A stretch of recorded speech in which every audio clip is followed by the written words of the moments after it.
தமிழர் ஆட்சி பார்த்துட்டு இருக்க எல்லாருக்குமே வணக்கம். சீமான் அவர்கள் என்னென்னலாம் சொன்னாரோ அதை எல்லா மாநிலங்கள்லையுமே நிறைவேற்றி வந்துட்டு இருக்காங்க அந்தந்த மாநிலங்களில் உள்ள முதலமைச்சர்கள் அப்படின்னு நம்ம சொல்லலாம். ஆனால் சீமான் அவர்களை இங்கே மக்கள் புறந்தள்ளிட்டாங்க அப்படின்றது தான் ரொம்ப வேதனைக்குரியது. இன்னைக்கு இருக்கிற அரசியல்லாம் ஒண்ணுமே இல்லை. ஆனால் சீமான் அவர்கள் பேசுகிற அரசியல் எவ்வளோ முற்போக்கான அரசியல்ன்றது உங்களுக்கு புரியவே இல்லை அப்படின்றது ஒன்று இருக்கு.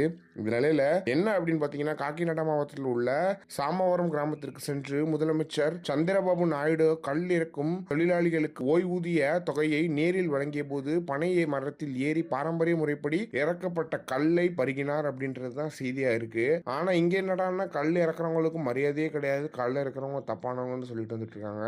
எப்படி இருக்கு பாருங்க. அந்தந்த ஊர்ல அந்தந்த மொழிக்காரங்க ஆண்டாங்கன்னா அது எவ்வளவு அழகா அவங்களோட பாரம்பரியத்தை காப்பாத்துறாங்கன்றது இப்ப கிளியரா தெரியுது. ஆனா சீமானவர்களோட பேரை எல்லா மாவட்டங்கள்லயுமே எல்லா தொகுதிகளிலுமே எல்லா இடத்துலயுமே பேசிட்டு வந்துட்டு இருக்காங்க அந்தந்த ஸ்டேட்ல இருக்கிற முதலமைச்சர்கள். ஆனா சீமானவர்களை தமிழ்நாட்டில் பேசவே மாட்டீங்கன்றது ரொம்ப வருத்தமான விஷயமா இருக்கு. ஆனா சீமானவர்கள் ஆட்சி பிடிச்சிருந்தா எப்படி இருக்கும் அப்படின்றது ஒண்ணு இருக்கு. நிறைய திமுகவினரே சீமானவர்கள் எப்படி தோத்தாரு அப்படின்றதுதான் ரொம்ப மன வருத்தத்தில் இருக்காங்களாம். திமுக தோக்குதோ அதிமுக தோக்குதோ அவங்களுக்கு அதெல்லாம் வருத்தம் இல்லை. ஆனா சீமானவர்கள் தோத்தாருன்றது மிகப்பெரிய வருத்தம் தான் எல்லாருக்குமே அப்படின்றது தெரியுது. இந்த மக்கள் இனிமேல் சீமானவர்களை புரிஞ்சுக்காம இந்த தாவேகாவினர் கட்டிக்கிட்டு அழுகிறது இருக்கு இல்லையா, ஒண்ணுமே தெரியாத இந்த அமைச்சர்கள் கூட்டத்தையும் சரி இந்த எம்எல்ஏக்களையும் சரி என்ன பண்றது அப்படின்றது தெரியல. ஆனா நீங்க நாம் தமிழர் கட்சிக்கு ஓட்டு போட்டிருந்தீங்கன்னா இடுமோனும் கார்த்திகா இருக்கட்டும், கார்த்திகா அக்காவா இருக்கட்டும் அப்படின்னு சொல்லிட்டு சூப்பரான அமைச்சரவை அமைஞ்சிருக்கோம் அப்படின்றது ஒரு பயங்கரமான விஷயமா இருக்கு. எனவே இதை பத்தி நீங்க என்ன நினைக்கிறீங்க அப்படின்றது மறக்காம கமெண்ட் பாக்ஸ்ல சொல்லுங்க.